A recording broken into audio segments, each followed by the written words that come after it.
EVM को लेकर विपक्षी दलों की शिकायत के बाद अब चुनाव आयोग वीवीपैट पर्चियों की गिनती की मांग पर विचार करेगा। सोमवार को विपक्षी दलों ने चुनाव आयोग से मुलाकात की थी। मुख्य चुनाव आयुक्त से मिलने कांग्रेस नेता गुलाम नबी आजाद, आंध्र प्रदेश के मुख्यमंत्री और टीडीपी प्रमुख चंद्रबाबू नायडू, बीएसपी नेता सतीश चंद्र मिश्र और आम आदमी पार्टी के नेता संजय सिंह पहुंचे थे।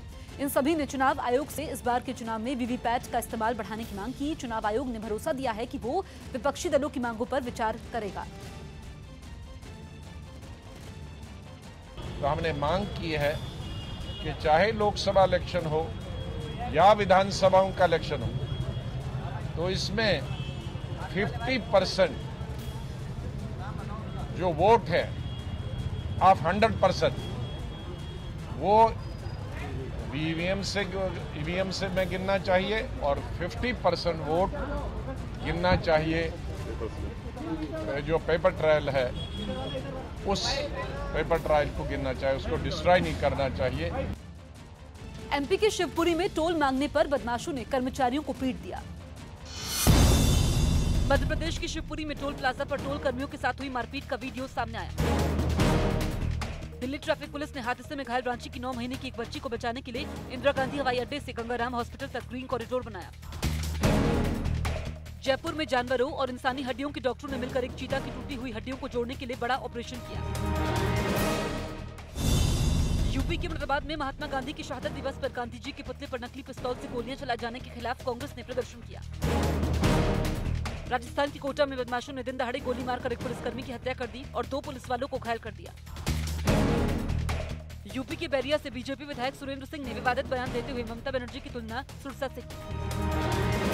अगर आप पैसों के लेन देन के लिए बैंकों के मोबाइल ऐप का इस्तेमाल करते हैं तो आपको सावधान रहने की जरूरत है। News18.com की रिपोर्ट के मुताबिक गूगल प्ले स्टोर पर कई बड़े बैंकों के नकली ऐप मौजूद हैं, जिन्हें अनजाने में लोग असली समझकर धड़ल्ले से डाउनलोड कर रहे हैं। साथ ही यह आशंका भी जताई गई है कि इन नकली ऐप के जरिए ग्राहकों के अकाउंट में जमा रकम भी चुराई जा सकती है।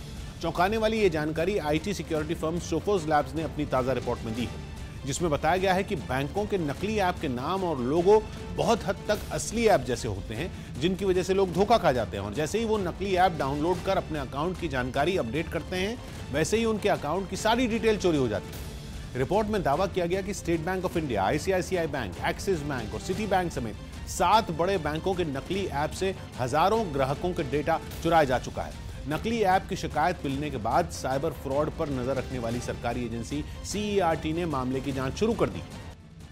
यूपी के मुजफ्फरनगर में किसानों ने चकबंदी दफ्तर में ताला लगा दिया। ये लोग चकबंदी रोके जाने का विरोध करने कलेक्ट्रेट पहुंचे, जहां भारतीय किसान यूनियन की अगुवाई में किसानों ने चकबंदी दफ्तर से पहले कर्मचारियों और अधिकारियों को बाहर निकाला और फिर दफ्तर में ताला लगा दिया।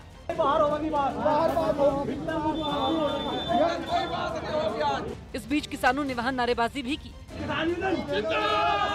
प्रदर्शन के समय किसानों ने चकबंदी कर्मचारियों पर उगाही का आरोप भी लगाया। पूरा गांव लूट लिया, जमीन जहाँ जाएगा वहाँ से खेतों पर जाएगा, जिसकी 20 बीघे उसकी 40 नाप दें।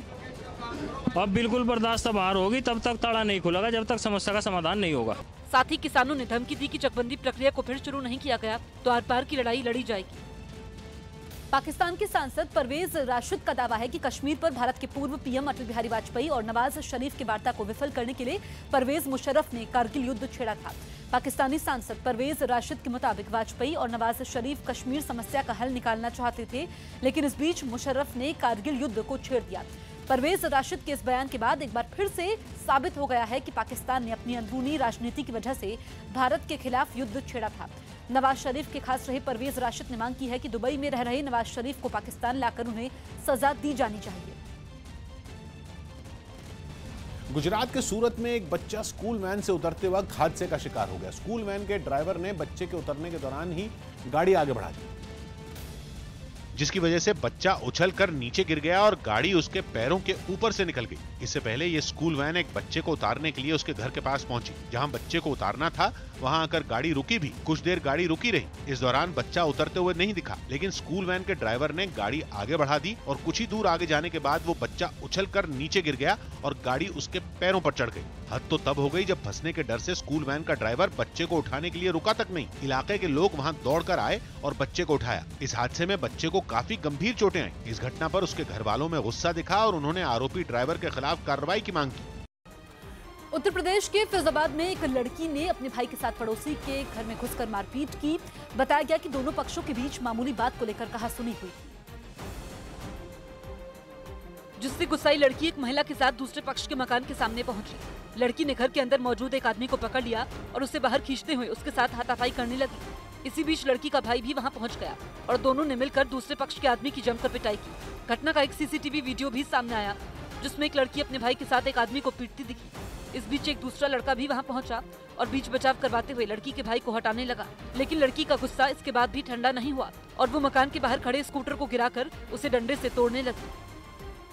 राजस्थान के अलवर में कुछ लोगों ने SC/ST समुदाय के एक बुजुर्ग आदमी की पेड़ से बांधकर जमकर पिटाई की। बताया गया कि पीटे गए बुजुर्ग ने दूसरे पक्ष के आदमी को 3.5 लाख रुपए उधार दे रखे थे, लेकिन बुजुर्ग का पैसा वापस मांगना दूसरे पक्ष के लोगों को पसंद नहीं आया और उन्होंने पैसा मांगने पहुंचे आदमी को एक पेड़ से बांधकर उसकी जमकर पिटाई की। इस बीच एक आदमी चप्पल से उसे पीटने लगा, जबकि एक और आदमी रस्सी से उसकी पिटाई करने लगा। इस बीच वहां काफी लोग मौजूद दिखे, लेकिन किसी ने भी उसे बचाने की कोशिश नहीं की और हमलावर उसे लगातार पीटते रहे। वहीं इस घटना का वीडियो वायरल होने के बाद हड़कंप मच गया, जिसके बाद पीटे गए आदमी ने पुलिस से अपने साथ हुई मारपीट की शिकायत की। पेड़ के बांध के मारा है और 4-5 भाइयों ने मिलकर मारा है। उसकी जांच चल रही है, उसका मेडिकल करा दिया, उसके बयान लिख लिए। वहीं पुलिस ने आरोपियों पर SC/ST एक्ट के तहत मामला दर्ज कर आरोपियों को जल्द पकड़ने का दावा किया। मध्य प्रदेश के उच्च शिक्षा मंत्री जीतू पटवारी ने साफ गोई से माना कि उनकी सरकार में भी रिश्वतखोरी पर रोक नहीं लग पाई है।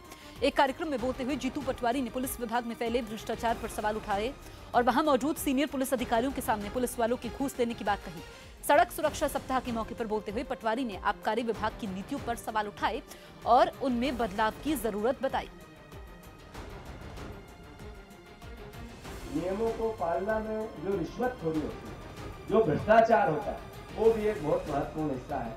अगर उस हिस्से को आपने सही कर लिया तो पुलिस विभाग का बहुत बड़ा एक हिस्सा जो कि नेगेटिव भाव में, आर्थिक करप्शन के भाव में जाता है, अपने आप 50% चुका।